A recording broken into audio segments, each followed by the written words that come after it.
También hay otras partes de la República donde la crisis de desaparecidos, la crisis de violencia también han provocado algunas de estas situaciones. Fíjese usted, el investigador, catedrático y defensor de derechos humanos, Fabricio Lorusso, indicó que existen indicios de la presencia de sitios de exterminio y reclutamiento forzado en estados como Guanajuato, similares a los hallados en Teuchitlán. Según el protocolo homologado de búsqueda, estos sitios son lugares donde se calcinan restos humanos y se destruyen cuerpos de diversas maneras. El académico recordó que hasta 2022 fueron identificados dos de estos sitios, perdón, en Guanajuato, uno en Moroleón y otro en León. Precisamente para platicar de este tema, tenemos como invitado a Fabricio Lorusso. Él es, como le decía, profesor investigador de la Universidad Iberoamericana León sobre temas de violencia, desaparición de personas y memoria en el contexto de la globalización y el neoliberalismo. Integrante, Fabricio, de la Plataforma por la Paz y la Justicia en Guanajuato, un proyecto de acompañamiento a víctimas de violaciones y de derechos humanos. Hola, Fabricio, ¿cómo estás? ¿Qué tal? Muy bien, gracias. Un saludo a toda la audiencia, Manuel. Gracias, Fabricio, por estos minutos. Oye, pues sobre esta información de la que hablabas, me gustaría que nos platicaras un poco sobre estos indicios de la presencia de lo que llamamos sitios de exterminio. Ya me vas a decir tú si es correcto el término y de reclutamiento forzado ahí en Guanajuato. ¿Cuál es, digamos, la vista general de lo que planteas? Claro, bueno, primero comentar que el término de sitios de exterminio se ha utilizado en México frente a situaciones de horror, efectivamente, por las cuales casi ya no hay palabras, ¿no? Y ha sido utilizado por las propias familias desde hace varios años, sobre todo a partir de hallazgos masivos como la Bartolina en Tamaulipas, Colinas de Santa Fe, Veracruz, pero incluso desde antes en Coahuila, ¿no? Con sitios como el Patrocinio y más de 20 sitios de este tipo más que han señalado las familias. Pero el legado de esta definición pues viene del siglo XX, claro que nos recuerda de cerca los campos de concentración de personas y de exterminio de personas de la Alemania nazi, por ejemplo, pero ya reportados al periodo actual, están previstos más bien en el derecho internacional, así que no hay una definición legal interna como tal, pero sí en el derecho internacional dentro de los crímenes de lesa humanidad y el Estatuto de Roma, ¿no? Se habla del exterminio, entonces también de lugares, ¿no? En donde pues se imponen condiciones de vida, privación de acceso a alimentos o medicinas encaminadas a causar la destrucción de parte de una población. Y hablando de destrucción, es también con ese término que en México ahora sí se designan, se describen los contextos de hallazgos, es decir, recordemos, son todos esos lugares en donde hay hallazgo de restos humanos o cuerpos, huesos, huesitos, dientes, fragmentos, que entonces necesitan un procesamiento forense y son escenarios de búsqueda de las buscadoras y las autoridades que se llaman contextos destructivos o digamos, de calcinación, en donde se destruyen los restos, se fragmentan, se queman, etc. Eso está previsto en el protocolo de búsqueda y algo que no hacen las autoridades prácticamente en ningún nivel, salvo algunas comisiones de búsquedas, pero no tenemos registros públicos de fosas clandestinas y fosas comunes. Todavía es un pendiente en todos los niveles prácticamente. Entonces no los clasifican, al menos a nivel público no consigues esa información.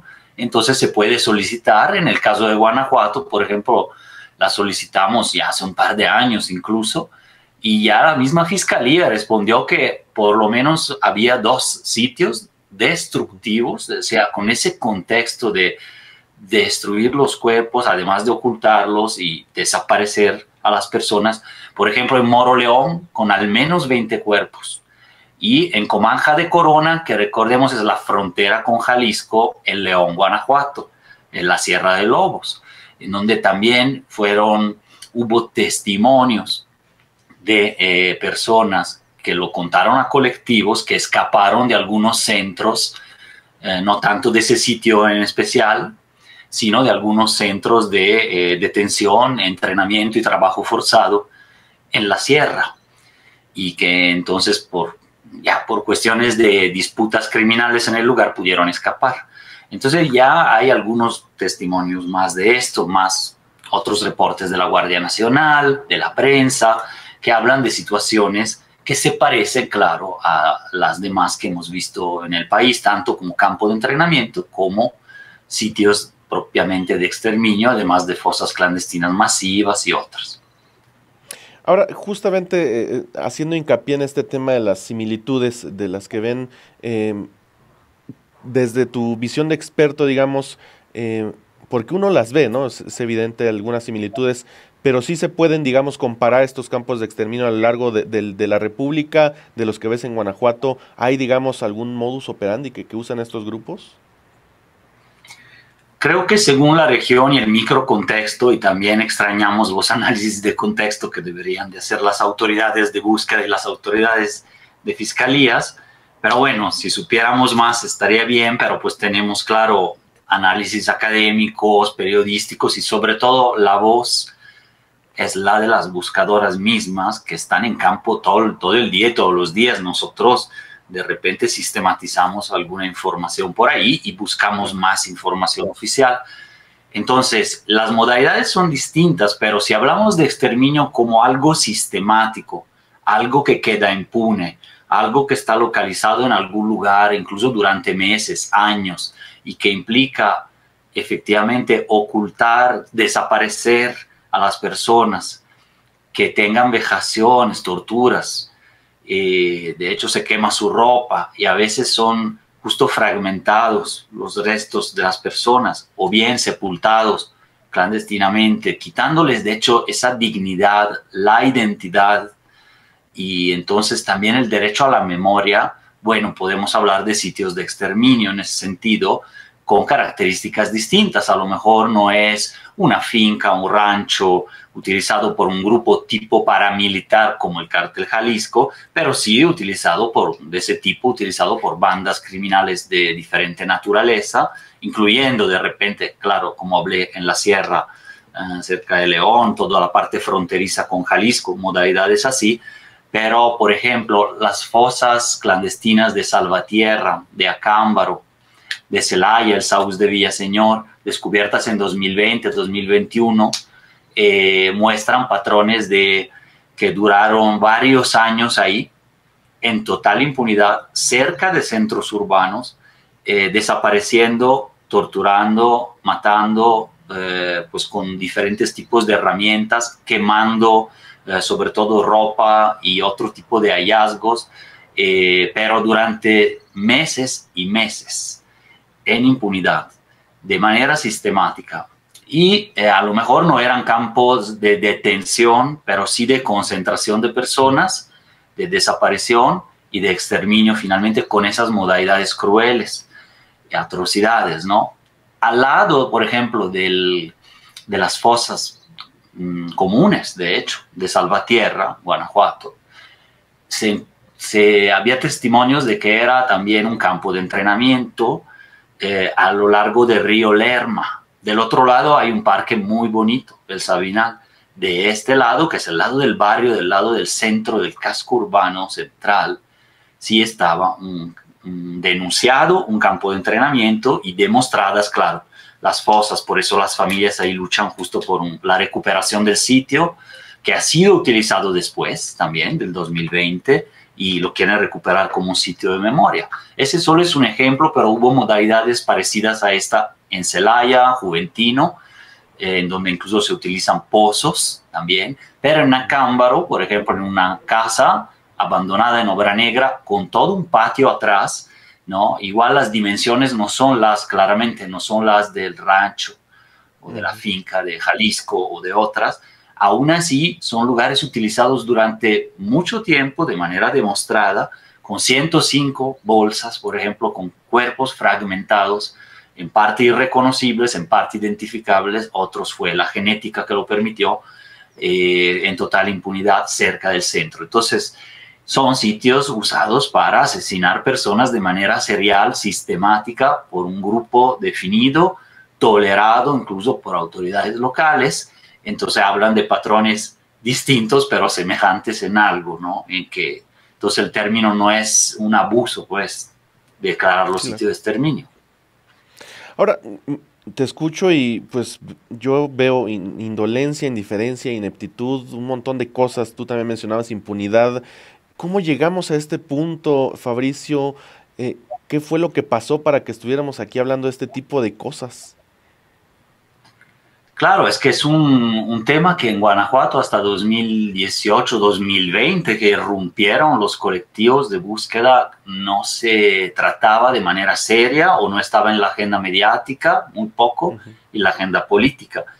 Primero se negaron las desapariciones, las cifras, digamos a partir de cuando el problema realmente explotó, 2018 al 20, ya se contaban en octubre del 19, pero fuimos de parte de la academia y el periodismo, más de 2.100 personas desaparecidas en Guanajuato, nadie lo sabía, el registro último todavía decía que eran 600, entonces bueno, esa era una gran diferencia. Después se empezaron y después la cifra oficial confirmó estas estimaciones y se publicaron ya en el registro. A la fecha actual hay algo curioso en Guanajuato también que habla de algo que ahí no está funcionando. El registro nacional muestra entre a veces 3.080, 3.300 personas desaparecidas, el registro de la Comisión Nacional de Búsqueda, pero los datos de la Fiscalía Local son superiores. Nada más que esos no son públicos, se obtienen por transparencia. Entonces, es curioso como a nivel nacional los medios de Ciudad de México, por ejemplo, siempre mencionan el dato menor de 1.500 personas menos en Guanajuato desaparecidas y el dato, digamos, oficial estatal es de 4.600 personas, que ya nos habla de una multiplicación por 7 veces en 6 años de personas desaparecidas. Luego llegó el momento de las fosas clandestinas, que con tecnicismos y negaciones, tanto el Poder Ejecutivo como la Fiscalía trataron de negar, ¿no? O no admitían su presencia a través de respuesta de transparencia, incluso negaban la existencia o en el discurso ya frente a la prensa, etc. Cuando se destapa justamente, ya llega la Comisión Estatal y la Nacional de Búsqueda y las familias empiezan también a perder el miedo y a estar buscando semana tras semana, bueno, se muestra como en Guanajuato hay fosas y la investigación también que hicimos mostró con Ibero Ciudad de México, Ibero León y Data Cívica mostró que había ya centenares de fosas documentadas por prensa. Incluso un boletín de fiscalía hablaba de ese término solo una vez en esos años, por casi 15 años, ¿no? Había centenares y a la fecha, hasta agosto del año pasado, contabilizamos 660 fosas en unos 350 contextos de hallazgos, o sea, sitios en que hay más fosas. En Jalisco, pues documentaron hasta ahora 186, entonces te habla de la proporción del fenómeno aquí. Claro, no todos son campos de entrenamiento, de secuestro, de vejación, tortura con fosas e incluso destrucción de cuerpos adentro, pero todos estos fenómenos de manera esparcida e incluso cercano uno al otro existen. La Guardia Nacional documentó en Salvatierra un campo de entrenamiento justamente en una zona de fosas. En Yuriria, ahora en enero también están saliendo reportajes acá también en el diario AM y otros. También se documentó eso y también ha sido una zona de fosas, a lo mejor no propiamente dentro de la casa de seguridad o del campo, pero en las cercanías y en periodos parecidos. Entonces, bueno, creo que son puntos para llamar la atención que ameritan una discusión, la publicación de los registros de todo esto de manera más formal, más clara, y claro, y evitar ese patrón de negación que ha sido clásico en muchas autoridades en general, pero que aquí se ha repetido anteriormente y hemos mostrado ahora los ejemplos, ¿no? Sí, justamente, Fabricio, me gustaría que nos hicieran una evaluación, digamos, de cómo han respondido, como dices, las autoridades, tanto locales, incluso federales, porque también tiene que ver con eso, ¿no? Primero negar, después cuando es imposible hacerlo, pues tratar de minimizarlo, la diferencia de cifras. ¿Qué pasa ahí? Bueno, el problema poco a poco ha sido, claro, como sucede muchas veces del patrón de negación, hay un patrón de reconocimiento por lo menos parcial y luego de hasta de adopción, hasta casi como medalla del poder, buscar y encontrar de alguna manera. Bueno, hay que decir que las autoridades han modificado diferentes aspectos de su actuación y hay un diálogo abierto con los colectivos de parte de la Comisión Estatal de Búsqueda, incluso de la misma Fiscalía, de manera periódica, sobre todo informativa, pero dialogante, en donde también recogen no solo quejas, sino casos particulares, ¿no? Esas son por ejemplo, hay mesas de trabajo desde hace 4 años consecutivos, etcétera, lo cual a veces es bastante difícil de encontrar, ¿no?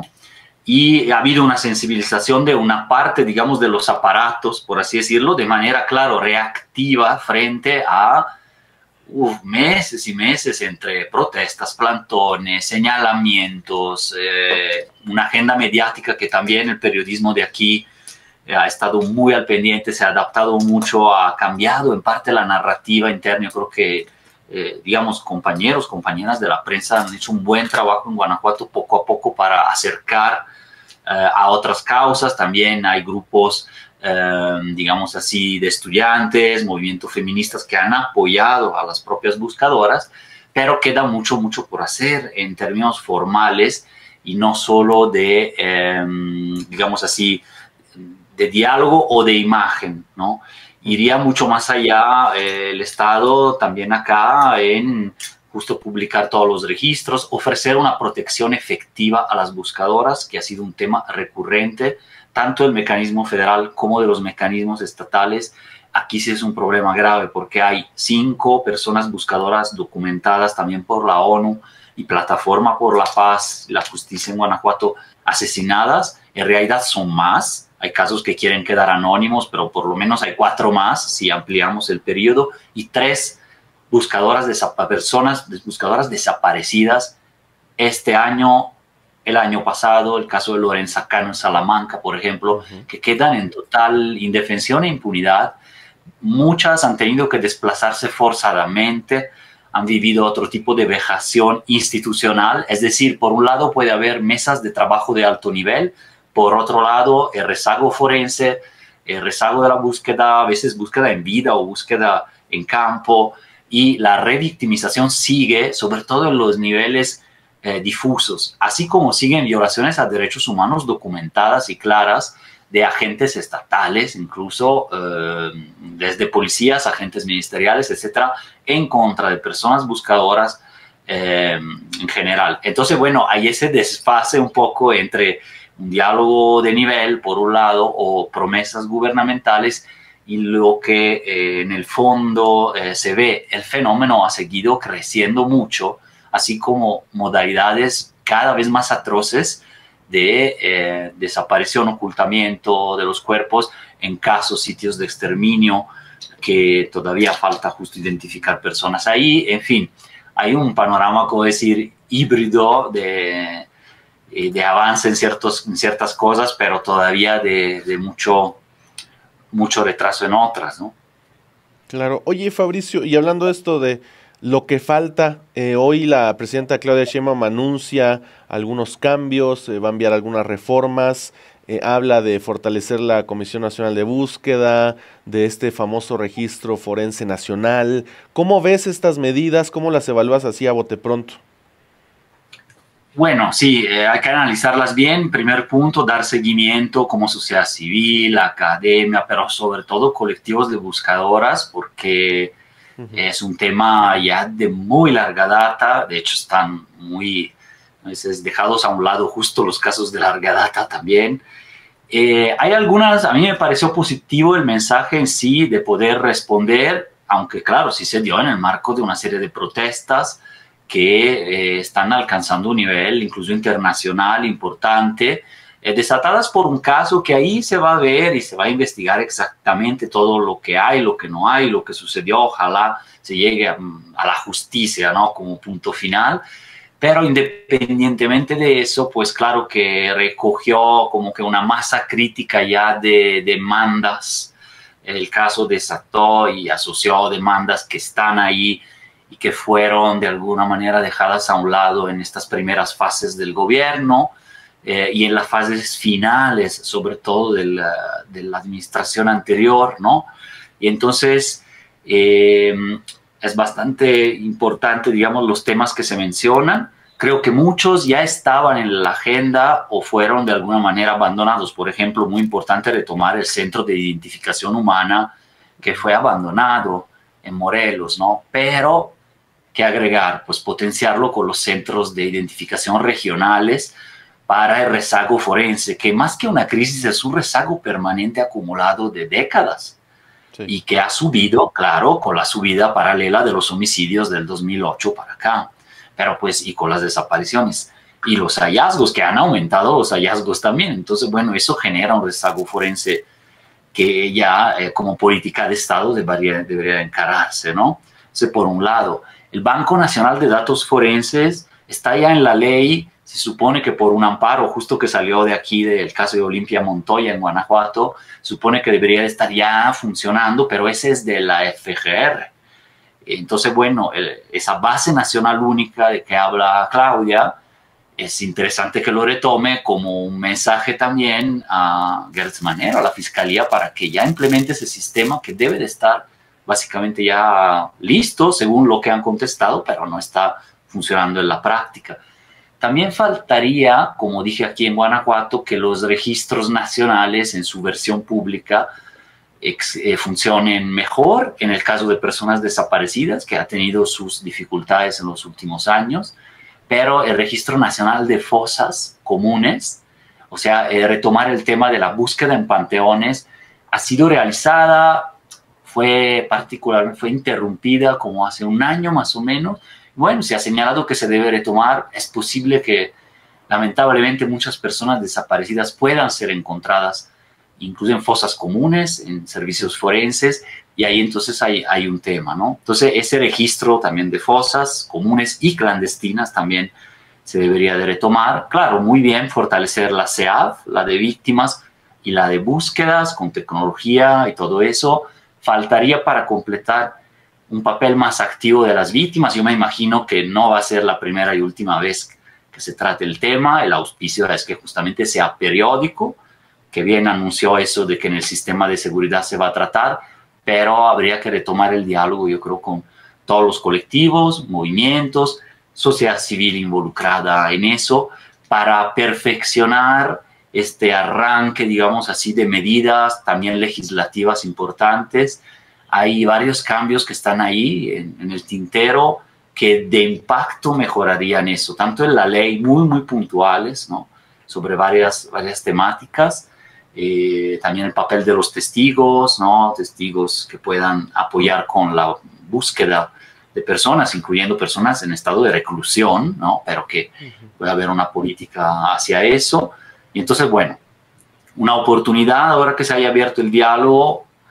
Ojalá no haya riesgo de que se cierre, más bien de que pueda continuar. Este es el auspicio, digamos, de todos quienes estamos trabajando al lado o acompañando estos procesos, ¿no? Claro. Pues ahí está. Muchísimas gracias, Fabricio, por platicar con nosotros, por darnos esta información, también tu opinión de experto, y estamos en contacto porque pues sí, la situación lleva muchísimos años y seguramente vamos a estar hablando de eso. Claro que sí, Manuel. Un saludo, un abrazo allá a Ciudad de México.